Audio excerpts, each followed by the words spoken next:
And just know if I could go back, this would all be different. He's talking about something in there, but time travel has still not been invented yet. Ball's in your court. But, you know, maybe if Matty Mullins was an extra in Bill and Ted's Excellent Adventure, he could totally steal that thing from Keanu Reeves. Let's dive into a little bit of weird news. Everyday things in the world that make you think, are people that stupid? And here in our top story, well, the top story I can't read because I would get in so much trouble. Maybe off the record on the air we could dive into that a little bit more. A Florida man is accused of stealing $75,000 worth of soup. Oh, wow. I'm going to butcher this guy's name. It's like Eusebio Diaz Acosta, 51 years old, faces charges of grand theft cargo worth more than $50,000 or more in grand theft motor vehicle and grand theft auto in his arrest early Sunday on the Florida Turnpike. Board Circuit Judge John Hurley called the case, quote, very unusual. This is the first time the court's ever seen $75,000 worth of soup stolen. The Florida Highway Patrol said it received a report of a stolen tractor trailer hauling soup that was being tracked by GPS, and the tractor trailer was driven by Diaz Acosta, was pulled over at the 63-mile marker of the Turnpike in Tamarack, Florida. What could you possibly do with $75,000 worth of soup? I mean, maybe if you want to start a turf war with Campbell, be my guest. But you're going to need a little bit more than $75,000. And it's like, what are they going to do? I mean, it's soup. I mean, that's got to be the second dumbest. This got to be the second dumbest person that I've ever had to do a story on. The other one was the story of this guy who breaks into a house, and it's like he broke into like this girl's house and she wasn't there, and apparently made her a very nice chicken dinner while she was gone, and it's one of the nicest criminals you're ever gonna meet, and straight up. It's just straight up funny. It's like just the everyday stupidity of people just never ceases to amaze me. And here is something that is a little bit more personal. I mean, and it just killed my childhood. New York City cops arrested a man dressed as a Cookie Monster in Times Square for allegedly shoving a 2-year-old boy after becoming angry the child's mother didn't give him a tip on Sunday. The mother told police the costumed Sesame Street character became aggressive after she snapped a photograph of him with her 2-year-old son. She said he demanded $2 and started pushing the child. The man in the Cookie Monster suit then began to verbally assault the woman, she told police, cursing at her and calling her son offensive derogatory names.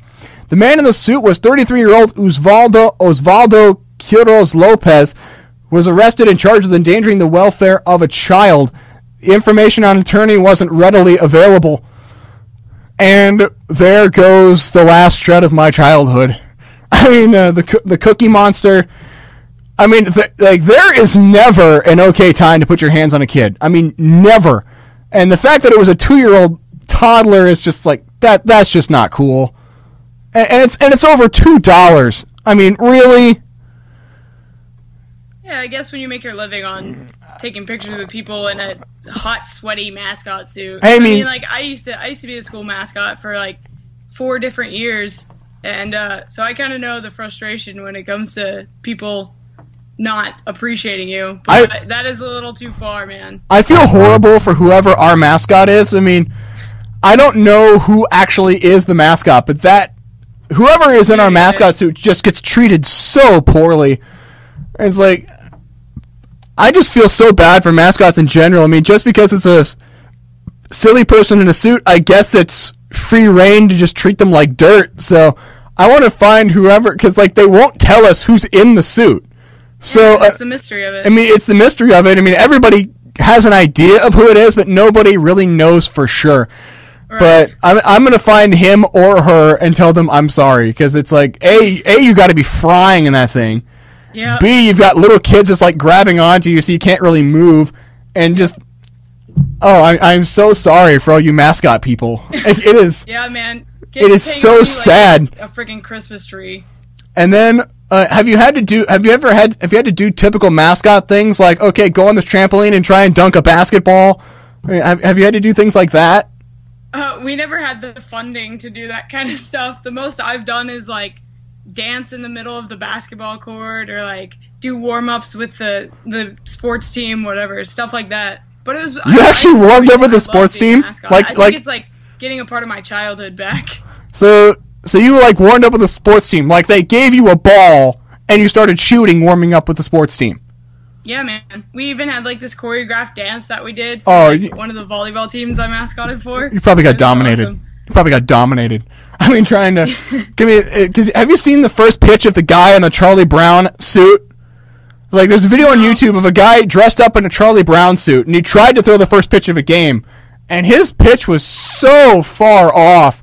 I mean, like, the second he let the ball go, his head just went down in shame, because he had a better chance of hitting the hot dog guy in 6B than getting it to the catcher. I mean, it was just embarrassing.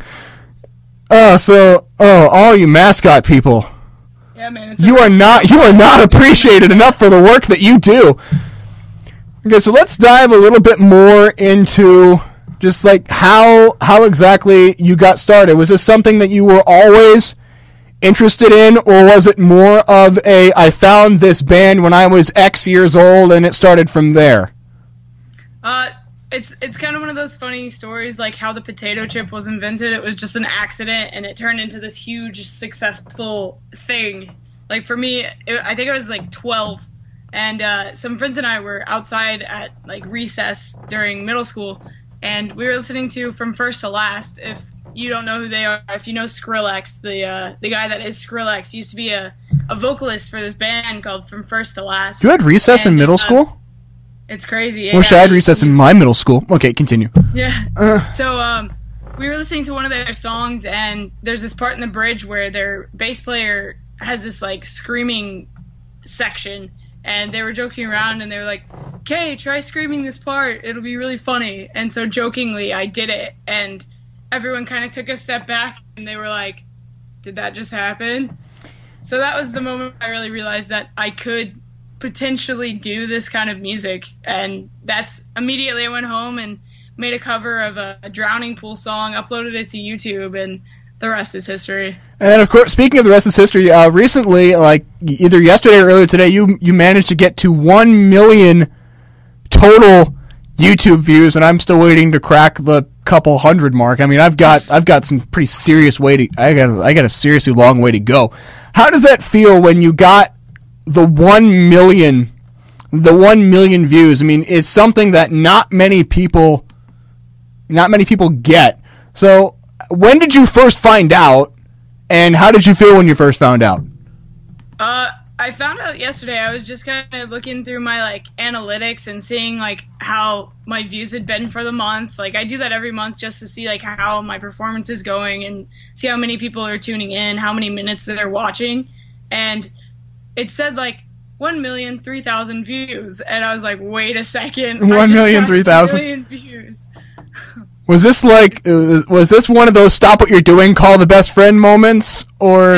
Yeah, pretty much. I put everything down. I called my dad. I was like, Dad, I know that it might not be a big deal to you because it's not like something that I did where I have like a job interview with some big company, but I just passed 1 million views on YouTube. Did he look at you like, okay, that's great, what are you talking about? Or like, was he legitimately happy for you, or was he more of a, I have no idea what you're talking about, but I'm happy for you nonetheless kind of things? Well, he knows that I do YouTube, and I think it was kind of an eye-opening thing because he didn't think that being online could actually get me anywhere. Like, he's one of the kind of guys that's like, work hard, get everything done, get a degree, and just work for the rest of your life to support yourself, your family, and your future generations. And when I told him that I got 1 million views on YouTube, he realized that I could actually make something of this. And you're not just a singer; you also have like a talks section where you do like incredibly heavy, like serious stuff. You've talked about suicide, you've talked about gay rights, the Chick-fil-A, everything. And then of course, in your videos, you have like this adorable little kitty that just keeps popping up, and it's like, oh my god, I miss my cat. It's like, what happened to Max? He's actually okay. So Australia has these crazy like laws where if you want to bring your pet in with you, you have to keep them quarantined just to make sure they don't have any diseases or anything. And I'm only going to be in Australia for a year, so we didn't want to put my cat through that much stress. So we sent him back home to America to live with my brothers for the year. And I missed the crap out of that cat. And I'm going home in about a month. And the first thing I said was, Dad, I'm going to make so many videos with my cat. It's like, because you're in the middle of like this very serious suicide talk, and the cat just shows up and just meows, and it's like, exact. And then, of course, you have like a 3-minute video dedicated to just him, and it's. Yeah, dude. I think that he's become a little bit more popular than you have. I mean, it's like, is it something that did you plan for him to be in any of the videos, or was he just kind of around and just started doing whatever he wanted to do? Yeah, I think he started getting really popular when I did a cover for, Pierce the Veil was having a contest for a cover song, and so I tried covering one of their songs only screaming, because I'm not that great of a singer.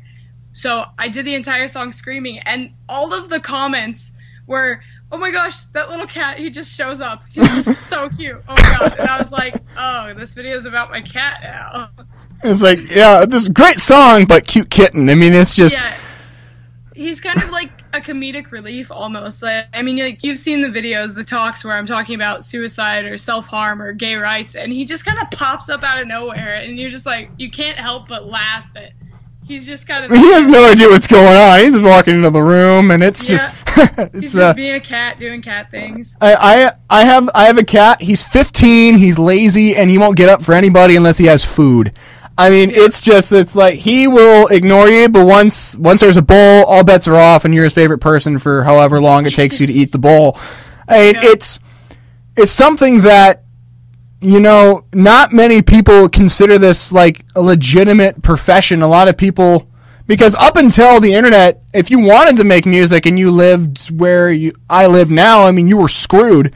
But like the advent of the internet, and you're allowed to be, you know, people around the world are able to see where you are now. I mean, if you were doing this 5-6 years ago, I don't know if you would be as popular as you are now. You might have like a little small following, but you wouldn't be on stage with Motionless in White. You wouldn't have personal relationships with Maddie and Kellen Quinn. And by the way, hook me up big time. I've been wanting to get those two for a while, but just no idea how. I'll do it, man. Okay, you'll do it? I'll see what I can do. You'll see what you can do. Which is a lot better than I usually get. Is like, because I get a lot of blank stares. Like, who's Memphis Mayfire? It's like, it's yeah, which is a problem that I am trying to fix. Yeah. So what is it about yourself that you're not? Okay, how do I phrase this? When it comes to a lot of like the YouTube celebrities, they take their work and themselves just incredibly seriously. And you're able to just kind of maintain that I like what I'm doing, but I'm having fun doing it. I'm not just doing it just to do it. Like, is it? How do you find that creative balance between, you know, I'm popular because of this, but I'm also having fun, to more than, oh, just another video and just a few more thousand hits? Yeah, I think that's a really interesting question, because a lot of people that aren't on YouTubers, that aren't like content creators, they don't realize you can actually make a living just sitting at your house and making videos for people. And when I tell people I work for YouTube, they're kind of like, wait, will you make money to put videos on the internet? And I'm like, yeah. But as far as creating and kind of not getting complacent and just like losing the fact that I am enjoying this, it's not that hard for me personally, but there have been some really, really big YouTubers that have gotten really greedy when it comes to like money or hits, and that's not what YouTube was created for. It was created to bring a community of people together.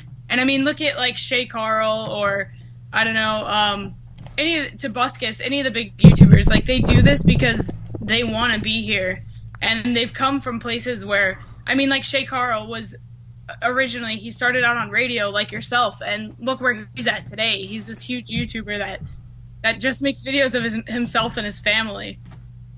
And you can just tell the guys that are just cashing it in. I mean, it's just, is there, okay, here's Here's like a quick question for you. It's like you kind of been everywhere. You went from Oklahoma City to Dubai to Australia. I mean, like, what do you do when you're not being awesome? I mean, like, what do you do when you're not making music, when you're not having talks, when you're not, like, just the everyday regular things? Like, what do you do when you're not, on camera? When I'm not on camera, I'm trying to figure out ways to be on camera more, to be honest with you. Because all I want to be doing is either film or music, because, like I said, those are the only things that I'm good at, and those are the things that I want to do for the rest of my life. And in order to do those, I need to put myself out there in any way that I can. And so YouTube is a great platform for that stuff. All right, we're going to take a short break. And when we come back, let's see how long Kay can last in the lightning round. Let's get a little Pantera 1990s throwback. Mouth for War, Electric Circus. Don't go anywhere.